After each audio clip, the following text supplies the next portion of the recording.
저는 개인적으로 설교를 준비하면서 어떤 괴리, 이게 좀 이해가 제가 안 되고, 어떤 때 자주 그런 경우를 제가 겪습니다. 성경을 읽다가 저 개인이나 저희들의 교회에 처한 입장들을 돌아보면서 또 성경의 교훈에 비추어 보면서 이런 괴리감을 느끼는 그런 경우들이 종종 있습니다. 아마 여러분도 마찬가지일 겁니다. 제 설명을 들어보면 마찬가지, 그렇습니다. 우선 오늘 그 3절, 21, 22, 23절에 나와 있는 사람들의 이름이 한 8명이 나오고 있습니다. 로마 교회에서 그러니까 고린도 교회 교인들입니다. 이들이 그 고린도 지역에 있는 로마 교회를 향해서 문안 인사를 드리는 그 실명들이 이렇게 거론이 되고 있습니다. 지난주에 저희가 16장 3절 이하로 시작하면서 바울이 문안 인사를 하면서 그 로마 교회에 있는 성도들의 이름들을 쭉 열거하면서 한 26명 정도 이렇게 거론했습니다. 그 오늘 고린도 교회 성도들까지 거론하면 한 34명 가량 이렇게 되죠. 근데 이 고린도 교회에 있는 그 성도들이 조금은 특색이 있습니다. 여기 나오는 디모데는 물론 동역자고 바울의 친척이 세 사람이 21절에 등장하죠. 누기오, 야손, 소시바더.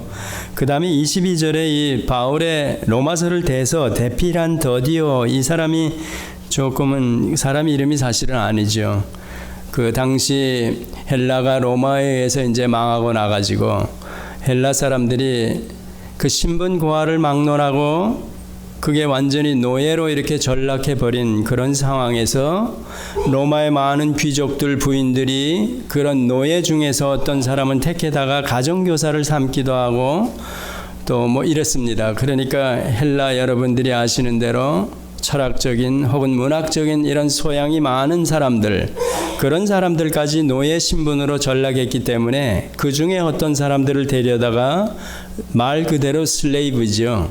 그냥 주인에 의해서 손가락이 이렇게 내려 꽂히면 목숨이 날아가는 그런 사람들을 보고 노예라 그랬는데, 이렇게 잡혀와가지고 노예 신분이 된 뒤로는 이 사람들이 본래 자기가 가지고 있던 이름이나 이런 것들을 다 잊어버렸습니다. 그래가지고 첫째, 둘째, 셋째, 넷째 이런 이름입니다. 이게 사실은 그 더디오라는 그 의미는 실제로는 세 번째라는 뜻입니다.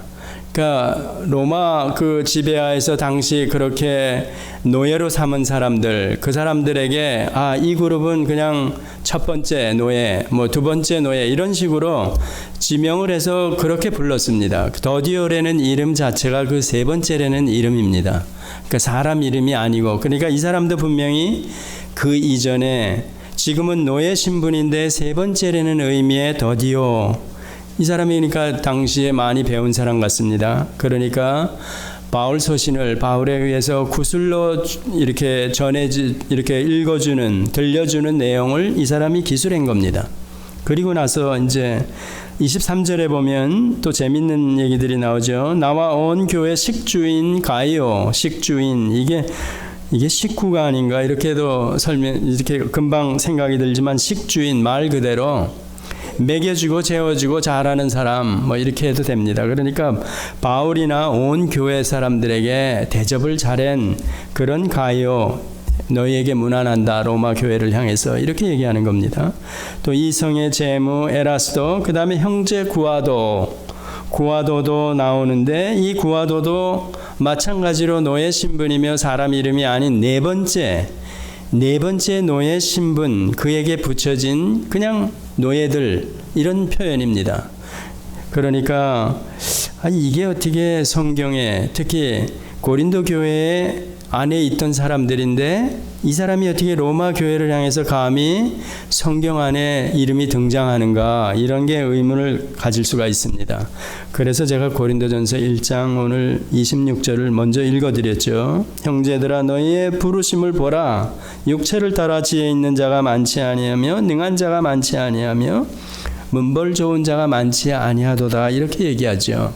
그러니까 교회 안에 그리스도 십자가의 은혜로 말미암아 구원 얻은 하나님의 백성들은 교회 안에서 그런 신분이나 뭐 차이가 없이 다 하나라는 겁니다.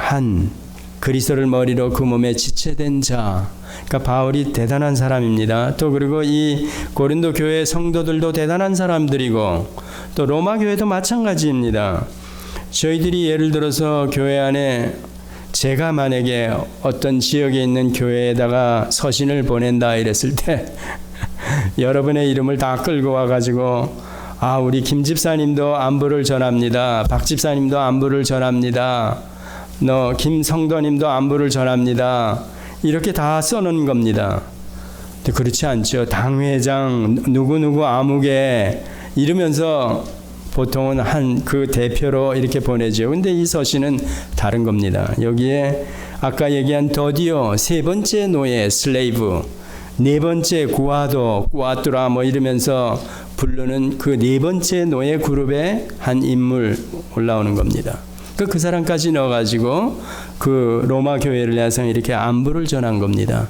그러니까 대단합니다. 교회 안에 벌써 한 번도 가보지 못한, 바울도 가보지 못한 그 교회를 향해서 사도 바울도 인사를 하면서 마찬가지 고린도에 있는 성도들도 지위 고하를 막론하고 그의 신분 상관없이 안부를 전하는 겁니다. 더디오, 이 사람이 로마서를 실제로 기록한 사람이다. 구술해 준 것을 바울이. 그러니까 이 사람은 이미 그 이전의 신분을 보니까 많이 배운 사람입니다. 그런데 지금 신분이 로마 지하에서 신분이 노예이기 때문에 이제 그런데 성도가 되었다는 얘기입니다. 그러니까 한 무리, 한 지체 이렇게 되니까 이 사람도 야 너도 안부를 전하고 너도 구하도 너도 안부를 전해라. 그렇게 나오는 겁니다. 사도 바울이 대단한 사람입니다. 만약에 제가 이런 입장이라면 이게 이럴 수가 있을까? 예를 들어서 큰 교회 당회장이면 당회장 명의로 가야 되고 또 그 서신을 받는 그런 교회나 이런 데서는 와 이분이 보낸 안부 편지 이러지 않습니까? 이름도 없는 사람이 안부를 묻는다. 그리스도 안에서 주 안에서 지금 잘 지내고 계시냐? 믿음으로 선한 싸움을 하고 있느냐? 이런 안부를 이게 누구야 이게? 응?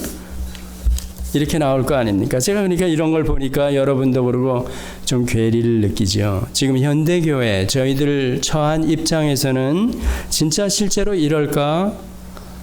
저희 교회 말고 다른 교회를 향해서 저희들이 어떤 입장을 가지고 있을까 이런 생각도 해볼 수 있습니다. 물론 3차 선교 여행을 갔다 오면서 예루살렘 교회를 향해서 그 구제헌금을 가지고 바울이 왔을 때도 마찬가지 그런 장면을 보면서도 저희 입장에서 거꾸로 주변에 어떤 교회가 어려움이 있다 아니면 주변에 어떤 교회가 일심으로 교회를 마련하든지 이렇게 교육관을 짓는지 하는데 그래?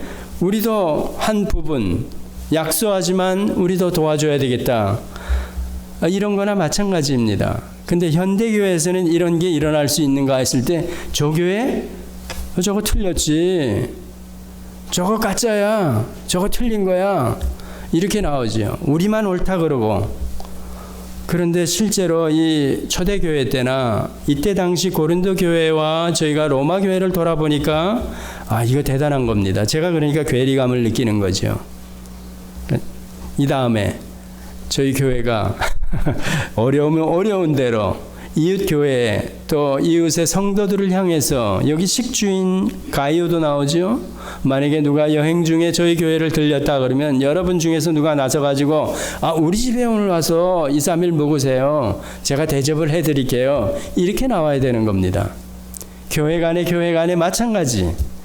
무슨 경사가 나고 어려운 일을 당했을 때도 마찬가지. 그런 입장에서 우리가 도움을 주고 또 서로 간에 문안도 하고 그래야 되는 겁니다. 성경이 가리키는 그런 교훈입니다. 이게 바로 그런 모습 아닙니까? 여러분 어떻게 해석합니까? 이런 부분을. 그러면 지금 현대교회는 어떨까 이랬을 때 우리의 모습은, 우리의 마음은 어떤가? 우리 챙겨야지. 우리가 잘 돼야지. 우리도 바쁜데, 내 치장하기 바쁜데 이렇게 나오지 않습니까? 근데 성경은 그렇게 얘기를 하지 않습니다. 그러니까 괴리가 많이 느껴지는 거죠. 이분 교회 안에 성도 간에도 사실은 여기는 지금 아까 얘기한 더디오나 구아도 이 사람이 노예 신분이라 그랬습니다. 그러면 노예 신분인데 교회 안에 들어와서 이렇게 문안 인사를 그 로마 교회를 향해서 서신에 이름까지 등장할 정도면 이 사람이 지금 고린도 교회 안에서는 어땠을까, 이런 걸 저희들이 연상해 볼 수가 있습니다.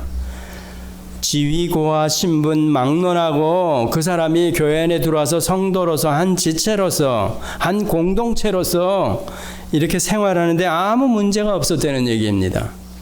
그럼 저희들의 지금 교회들은 어떨까 이랬을 때, 여기 만약에 거린이 들어온다, 노숙자가 들어와서 예배에 참석한다 이랬을 때 여러분들이 어떤 시선으로 바라보아야 되며 또 그들에게 어떻게 대해야 되는지, 그런 것들을 저희들에게 이렇게 교훈할 수 있습니다. 이런 본문들이. 그런데 한 번도 그런 경우를 당해보지 않았지 않았습니까? 그래서 여러분이나 저희들 교회들이 어려운 자들을 미리 찾아가야 되는 겁니다. 주변에 있나 없나, 즉 복음을 위해서도 마찬가지. 전도를 하러 찾아가고 뭐 마켓 앞에 가고 뭐 이런 거는 오케이.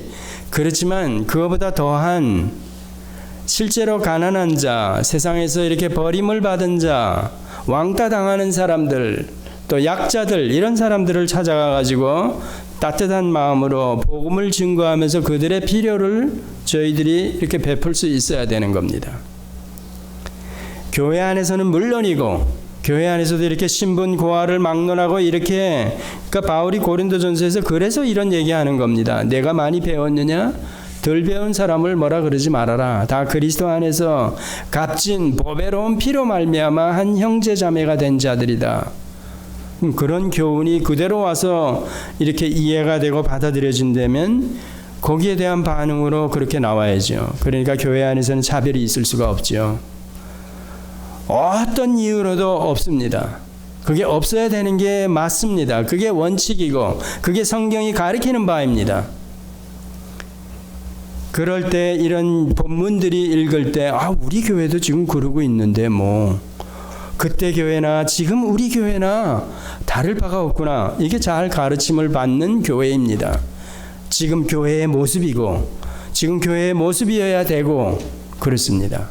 자, 이 다음에 언젠가는 여러분들이 주변에서 어떤 교회에서 무슨 경사가 났다, 어려운 일을 당한다, 그랬을 때 우리가 헌금을 보낼 수 있어야 되고 그런 마음으로 한 마음으로 동참할 수 있어야 되고, 그래서 이분 믿는 사람끼리도 마찬가지지만 그렇지 않은 어려운 사람에게도 복음을 위해서라면 저희 교회가 호주머니도 털어야 되고 그래야 되는 겁니다.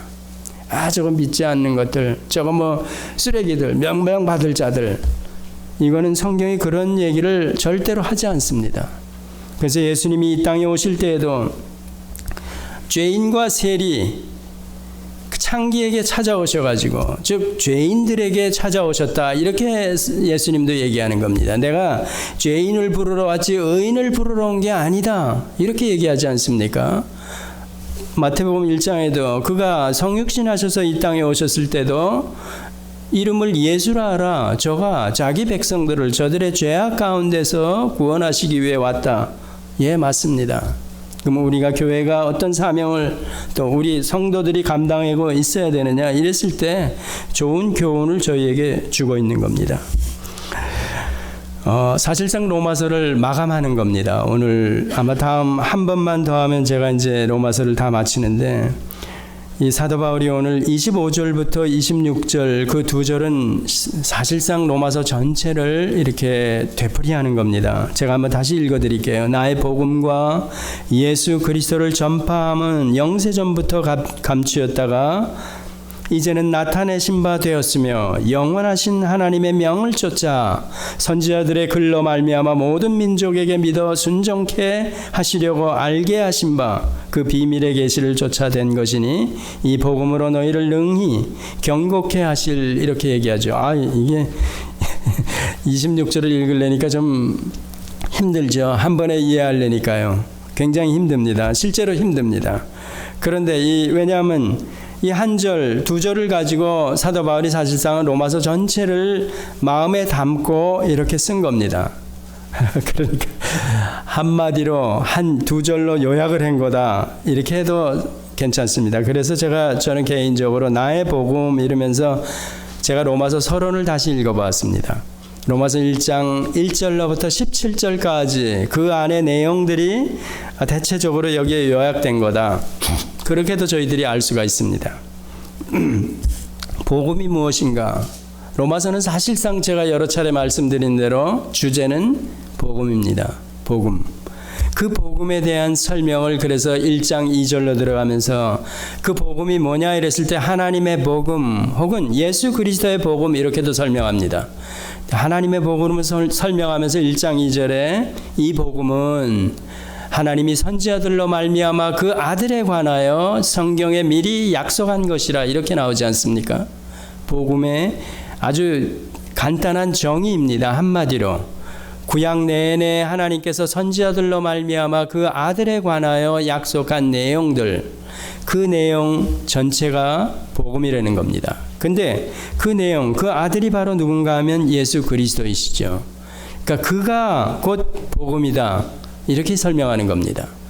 그러면 예수, 그분이 누구이시며 그분이 왜 이 땅에 오셨으며 그분의 생애 전체가 어떤 생애였는지 또 그분이 살아계실 동안에 무엇을 교훈하셨는지 이런 것들 저희들이 그 복음으로 말미암아 어떤 변화를 얻게 되었다. 그러면 그 내용이 뭔가 하는 것 이런 것까지 다 연결해 가지고 복음이라 그러는 겁니다.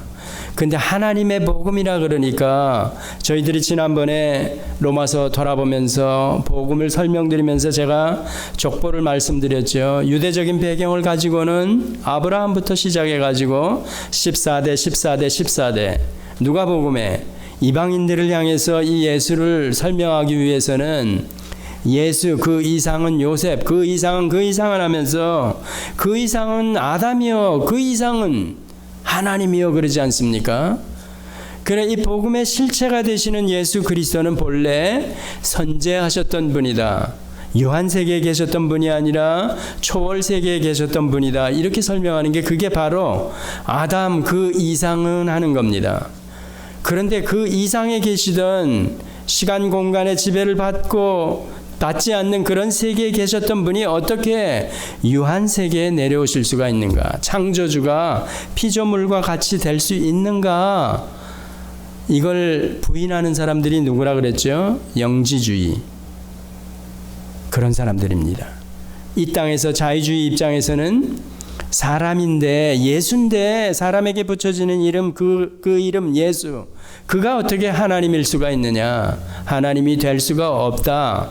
그게 바로 지금 현대 자유주의 많은 교회 안에서 그저 4대 성년 중에 하나일 뿐이다 이렇게 설명하는 사람들 이성을 가지고 보니까 마리아와 요셉이 정원에서 분명히 낳았는데 거기서 낳은 예수 인간 예수 그가 어떻게 하나님일 수가 있어? 안 되지. 만약에 나중에 된다 그래도 하나님이 능력을 주셔서 된다 그래도 그의 그 시작은 요셉과 마리아의 정원한 상태에서 태어난 인간 나중에 능력을 주셨다. 만약에 이걸 쫓아가지고 믿는다 이렇게 가르친다 그러면 이것도 잘못됐습니다. 이것도 이단이죠. 왜냐하면 마리아와 요셉이 정원한 상태에서 태어난 인간인데 하나님이 능력을 줘서 하나님의 아들이 되게 했다 이래버리면 본래 그 원인을 보면 아담의 피를 이어받고 태어나는 생내적으로 태어나는 모든 사람들은 죄인으로 태어난다. 죄인인데 하나님이 능력을 줬다 그래도 죄인이 십자가를 대신 질 수가 없다는 얘기입니다. 그러니까 이 두 가지가 다 예수를 부인하는 거죠. 구원, 메시아이심을 부인하는 거 그런 겁니다. 그래서 사도 바울이 로마서 전체를 복음이라 그러면서 이 복음의 실체가 되시는 예수 그리스도 그분으로 말미암아 우리가 얻게 된 이 신칭의 문제를 그렇게 열불을 내면서 설명하는 겁니다. 그러면 제가 이제까지 설명드린 대로 로마서는 즉 복음이라는 토픽 주제 그 안에 핵심이 되는 가르침이 바로 이 신칭이 즉 구원이라면 그게 단가 이랬을 때 그게 다가 아닌 거지요. 오늘 본문을 보니까 또 뭐라고 나옵니까?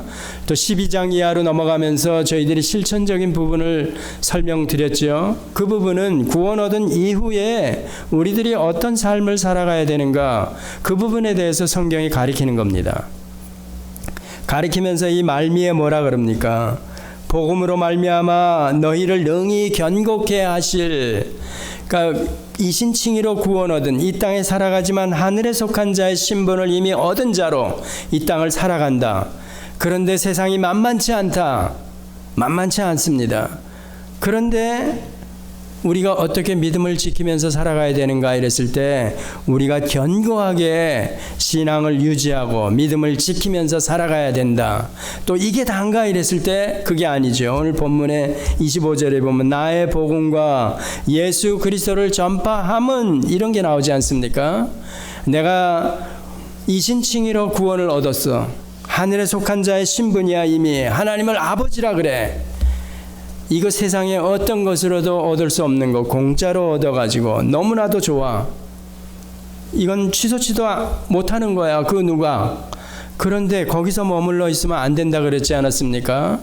그래서 그 이후에 우리의 구원 얻은 이후에 삶이 등장하고, 또 이 삶을 살아가는 여정에 사탄 마귀나 세상이나 저희 안에 있는 본성이 꿈틀거리면서 계속해서 우리를 공격한다. 그래도 믿음을 견고하게 지키고 나가야 된다, 이 얘기입니다. 근데 그 견고하게 지키고 나가야 되는 이유가 뭔가 하면 복음을 전하게 하기 위해서. 하나님께서 본래 그러니까 이 복음, 하나님의 복음이 뭔가 하는 걸 저희들이 로마서를 처음에 시작하면서 내가 하나님의 복음을 위해 사도로 부르심을 받았다 이랬을 때 그 하나님의 복음은 뭔가, 하나님의 계획 안에는 옛 선지자들로 말미암아 성경에 미리 약속한 그리스도로 말미암아 죄인된 우리들을 구원하시기 위해서 하나님이 계획을 해 놓으셨는데, 그게 단가 구원 얻은 자 그랬을 때 그게 아니라는 거죠. 구약을 그래서 돌아가 보니까 출애굽기 19장 5절에 보니 세계가 다 내게 속하였다. 너희가 내 말을 잘 듣고 내 언약을 지키면 열국 중에서 내 소유가 되고 제사장 나라와 거룩한 백성이 되리라. 이런 얘기하지 않았습니까? 베드로전서 2장 9절로 가서도 마찬가지. 우리가 왕같은 제사장으로 부름을 받았다. 거룩한 백성으로 그 나라 부름을 받았다는 이유는 우리에게 이런 나라로 거룩한 백성으로 부르심을 입게 하여 주신 하늘에 속한 자의 신분으로 불러주신 자, 즉 복음의 실체가 되시는 예수 그리스도, 그분의 아름다운 덕을 선전하게 하기 위해서 우리가 이런 부름을 받았다, 이렇게 설명하는 겁니다. 그러면 최종 하나님의 목표, 하나님이 복음을 우리들에게 계시로 창세전에서부터 하나님의 계획 안에서 가지고 계시던 것을 계시로 우리에게 점진적으로 알려주셔가지고 지금은 우리는 확 펴놓고 이미 2000년 전에 그리스도로 말미암아 성취하실 그 구속사 완전히 다 성취되지 않았습니까? 3일 후에 부활하시고 40일 계시다가 승천하시면서 약속대로, 새 언약의 약속대로 성령, 또 다른 보혜사를 보내주셨기 때문에 그 성령이 우리 안에 와 계시고, 또 사도들이나 선지자들이 성령에 의해서 이 성경을 기록했어. 지금도 성령의 조명으로 말미암아 이런 사실들이 믿어지고 깨달아져. 그래서 돌아보니까 하나님의 복음, 즉 하나님의 계획 안에는 우리 한 개인의 구원, 이신칭의로 구원 얻은 것만 가르쳐 주려는 내용이 아니라는 겁니다.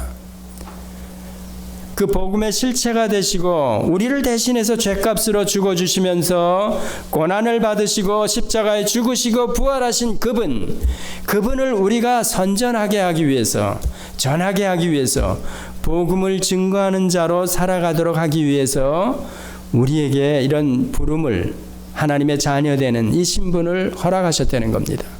최종 골라인은 그래서 우리는 복음에 합당한 삶을 살아야 되면서 복음을 증거하는 자로 살아가야 되는 겁니다. 부담되죠. 세상 살아가기 바쁜데 이거 페이먼에 이렇게 바쁜 세상에 복음을 증거하라니.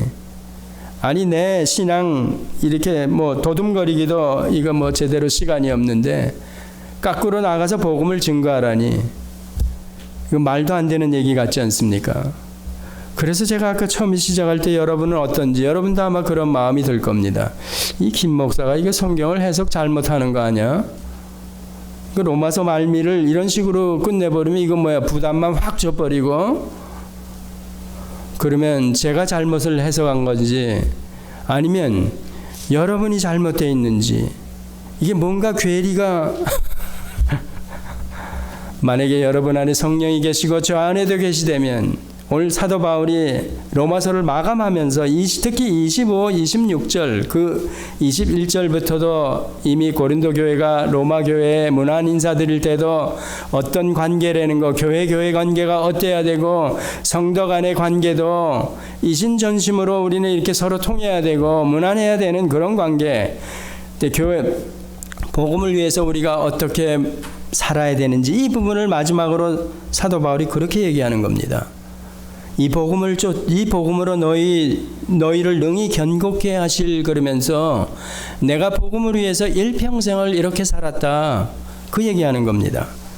됐든 그러면 여러분이나 저도 그렇고 복음을 위해서 살아야 돼, 복음을 전하면서 살아야 돼. 그렇다면 전도자가 되고 다 신학교 가야 되고 다 목사가 돼야 되고 그러네. 그렇게 설명할 수 있어요. 그렇게 또 이렇게 얘기할 수 있습니다. 그런데 그렇지는 않습니다. 제가 지난번에 말씀드린 칼빈을 다시 끌고 들어오면, 제가 그래서 펑션으로도 저의 지금의 위치를 설명드렸죠. 목사라는 신분이나 교회 안에 어떤 직분, 오늘 본문으로 따져가지고 고린도전서 1장 26절 이하에 보니까 그 슬레이브, 노예 신분, 셋째, 넷째라는 신분, 그도 교회 안에서 바울이 동등하게 그리스도 보배로운 피로 구원 얻은 하나님의 백성, 그 무리 안에 한 지체, 유기체로 이렇게 설명을 한다면 마찬가지입니다.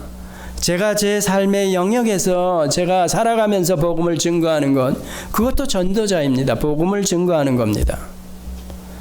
제가 그리스도인으로서 하나님의 말씀에 비추어 보아 제사장 나라와 거룩한 백성으로 살려고 애써, 누가 보거나 안 보거나, 그것도 마찬가지로 제가 사도 바울과 같이 내가 복음을, 예수 그리스도를 전파하기 위해서, 그 아름다운 덕을 선전하기 위해서 내가 살아가는 삶의 모습이며 그 모습이 곧 복음을 증거하는 삶이라는 겁니다. 최종적인 하나님의 계획 안에서 우리 먼저 부르심을 입은 그들에게 명하는, 하나님이 명하는 그런 명령이라는 겁니다. 이렇게 살아갈 때 하나님이 진짜 복 주십니다. 제가 구약을 끌고 오지 않습니다. 진짜 복을 주십니다. 그런데 이미 보니까 우린 복을 다 받은 자들입니다. 그러니까 복 상관없이 세상적인 기준으로 얘기하는 그런 오복 기준으로 설명하는 거는 저 밑에 이렇게 보고 제가 살아가면서 저에게는 여러 시험을 많이 허락할 수도 있고 또 새끼 걱정도 하면서 살아가게 하실 수도 있고 또 잘 나가게 하면서 남을, 여기 가이오 나오죠? 식주인, 대접을 잘하고 뭐 재워주기도 하고 먹거리 이분한테 보내면 다 되는 겁니다. 이 교회 보내면 다 되는 겁니다. 그렇게 하나님께서 재물도 주시면서 하나님의 백성으로 부르실 수도 있습니다. 이건 다 각자가 받은 그런 어떤 펑션에 따라서 그런 반응을 할 수 있다는 겁니다. 그러니까 이렇게 살아가는 모습, 여러 다양한 모습이 다 결론은 복음을 증거하는 삶으로 살아가는 삶이라는 겁니다. 로마서의 결론은 사실 이렇게 끝맺는 겁니다. 이렇게 문안 인사를 드리고 나서 이 복음, 창세전에 감추었던 비밀 서서히 계시로 알려주면서 드디어 2000년 전에, 지난번에 히브리서나 다른 서신을 보면서 그들이 희미하게 하나님의 약속을 실체로 받지도 못한 상태에서 그들이 신앙을, 믿음을 지키면서 살아왔던 사람들, 그런데 우리들은 이미 약속을 받은 자, 2000년 전에 실체로 오셔가지고 그분이 직접 십자가에서 제물로 죽으시고 부활하시고 그 모든 사실들을 증인의 입장에서 듣고 보고 손으로 만진 바 된 사람들이 기록한, 성령의 감동으로 기록한 이 내용을 우리 안에 영이 계시기 때문에 이게 믿어진다는 겁니다. 이게 읽혀지면 믿어지고, 약속을 받고 있는, 이미 받은 자들, 우리에게 더 엄청 부담스러운 명령을 해도 그게 부담스럽지 않은 그런 상태로 저희에게 다가져와야 된다. 제가 처음 시작하면서 그래서 괴리로 느껴지면 어저 김 목사가 부담 주는 거 아니야? 이런 마음이 없어야 되는 겁니다. 여러분 그런 자신 있습니까? 복음을 증거하면서 살아갈 자신이 있습니까? 다 전도자가 되고 다 목사가 되려는 거 아니지 않습니까? 어떤 사람은 목사가 되고 어떤 사람은 전도자가 되는 겁니다. 왜? 그건 하나님의 계획 안에서 이런 것들을 우리가 모르는 겁니다. 그 사람에게 은사로 은혜로 하나님께서 허락하셔서 그 길을 가게 하시는 겁니다. 그 이전에 어떤 사람에게는 준비도 시킵니다. 아무나 붙들고 와서 어느 날 휘까닥 해가지고 목사를 세우고 전도자를 세우고 그러지 않습니다. 그러니까 그런 부분에서 저도 부담이 무척 되는 사람입니다. 저 같은 사람이 어떻게 여러분 앞에 설 수 있을까 이런 마음이 잠시도 이렇게 떠나지 않습니다. 솔직한 마음으로. 어떤 경우는 사실은 당장이라도 내려가고 싶고 이 자리에 앉고 싶고 누가 대신 여기 올라왔으면 그런 마음도 사실은 듭니다. 자, 이런 부담감 때문에 저도 그러니까 웬만한 거를 끊어야 되죠. 여러분도 마찬가지입니다. 비단 목사가 아니라 모든 사람에게 펑션으로 주어졌다면 여러분이 주어진 그 삶의 바운더리 안에서 복음을 위해서 거룩한 삶을 위해서 제사장 나라 그 직분 또 그리스도의 아름다운 덕을 선전해야 되겠다 하는 그런 심적인 부담감 그런 걸 만약에 여러분들이 가지신다면 이제는 예전과 같은 삶의 그런 태도는 안 된다는 얘기입니다. 끊을 건 끊어야 되는 겁니다.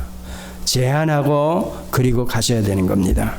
그게 성경이 우리들에게 구원 얻은 하나님의 백성들에게 지금 요구하는 겁니다. 바울을 통해서. 아멘이십니까? 예, 그렇습니다. 이런 삶을 살 때 참 인생에 의미가 있는 겁니다. 제가 아는 어떤 분, 저도 짧은 인생을 이렇게 살아오면서 갑작스럽게 세상을 떠난 사람들, 그런 사람들 기억에 이렇게 여러 사람 남고 있습니다. 또 술을 다 한 사람들, 오래오래 사신 사람들 마찬가지. 술을 다 했지만 보면 제가 판단하는 건 아니지만 정말 이런 말씀에 비추어 가지고 그렇게 술을 다 하면서 끝까지 사도 바울처럼 나의 달려갈 길을 달려가고 이제 의의 면류관을 기다리며 이런 고백을 할 수 있을까 이랬을 때 그렇지 않았다면 그것도 문제가 되고 또 짧은 인생을 살다 전혀 이 복음과는 상관없이 세상을 떠났다면 자 그것도 문제가 되는 거 아닙니까? 왜냐하면 우리는 죽으면 끝이 아니라는 거 알지 않습니까? 한 번 죽는 것은 사람에게 정하신 것이요. 그러니까 그 과정은 다 겪는데 그 후에는 반드시 심판이 있다 그러지 않습니까? 그런데 영을 소유한 자는 이런 본문, 부담이 되고 괴리처럼 느껴지는 그런 가르침이 와도 사실은 실제적으로는 여러분에게 부담으로 다가가면 안 된다는 겁니다. 제가 이렇게 설명하는 부분들이 여러분에게 부담으로 다가오십니까? 그렇게 다가가면 안 된다는 겁니다. 부담이 아니고 왜 부담감은 어떨 때 느끼냐면 그렇게 못 살을 때 그리고 이거 틀린 거 아니야 이렇게 나와야죠. 그렇지만 여러분은 다 성령을 모시고 있기 때문에 좋은 말로 거룩한 부담이라 그럴까요? 성령 안에서 부담감 이런 것들을 가지셔야 합니다. 내가 이제는 다시 분발을 해야 되겠구나.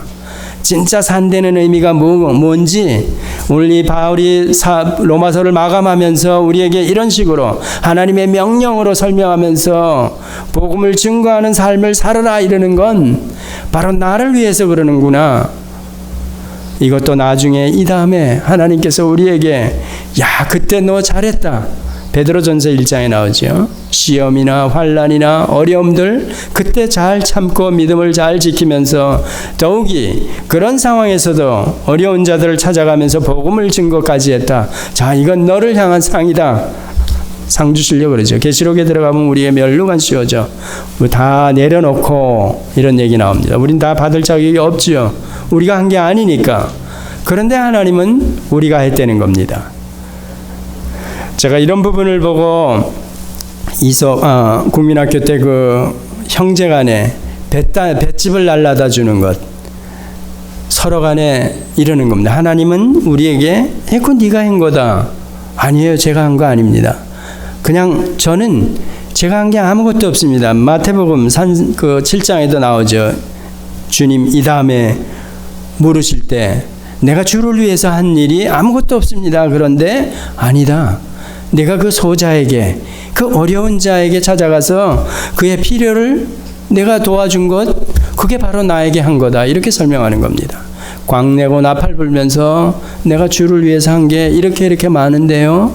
그건 다 꽝이라는 얘기죠.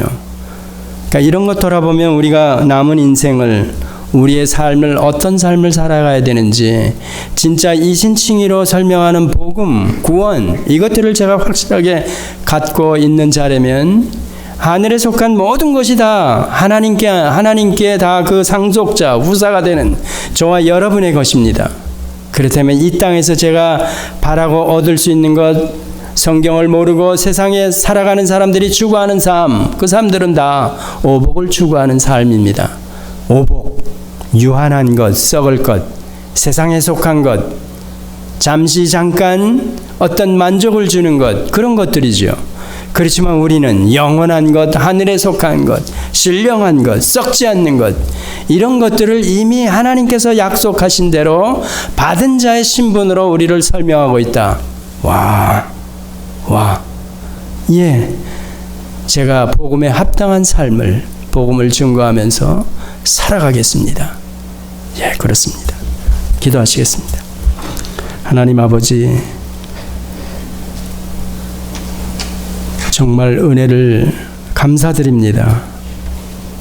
이렇게 미천하고 어리석고 아무것도 아닌, 더욱이 세상적인 기준으로 돌아볼 때는 아무것도 내놓을 것이 없는 그런 모습인데도 불구하고 그리스도 보배로운 피로 말미암아 하늘에 속한 자의 신분, 또 이런 신분을 같이 얻은 많은 사람들을 한 형제자매로 누구도 끊을 수 없는 관계로 이렇게 엮어주셨습니다. 아버지 하나님, 이 사실을 생각할 때마다 우리의 삶이 진짜 의미가 있고, 더욱이 남은 삶을 복음을 증거하며 하나님의 명령을 순종하며 살아야 한다는 이런 각오를 다시 한번 새롭게 합니다. 성령 하나님께서 충만하게 이런 삶을 살도록 날마다 주장하여 주시옵소서. 예수님의 이름으로 기도드렸습니다. 아멘.